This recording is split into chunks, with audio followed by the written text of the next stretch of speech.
Hey everyone, I wanted to do a video on Eddie Izzard. Eddie Izzard is an English stand-up comedian and actor that is known they were transgender since they were like 4. They consider themselves to have male and female genetics, and they feel like they have a man's side and a woman's side, and they identify as transgender.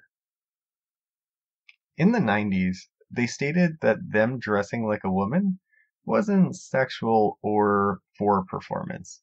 They called themselves a straight transvestite, a male lesbian, and a lesbian trapped in a man's body.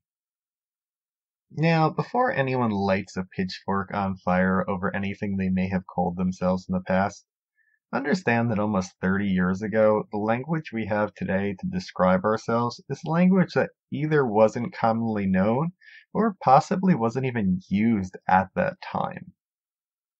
I know firsthand that I heard about the word non-binary as an example for the first time less than 10 years ago. Eddie Izzard was born on February 7th, 1962, so at the time of this video they're 57. And they still go on tour doing stand-up, and while I've never seen them live, one day I would like to.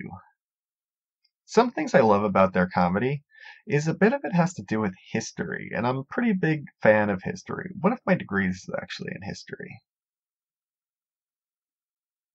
Their comedy special tour, Dressed to Kill, which was in 2000, had some of my favorite stand-up skits. This is also the skit that had their famous line, Cake or Death, that still finds its way circulating the internet to this day. I think what really adds to their comedy isn't just the witty things they say, but also their facial expressions. I could watch them for an hour speak a language I don't know, like French, while they just make silly faces, and I think that's part of their charm. I highly encourage you to check out Dress to Kill, as well as some of Eddie Izzard's other stand-up comedy. Thanks for watching, and don't forget to subscribe.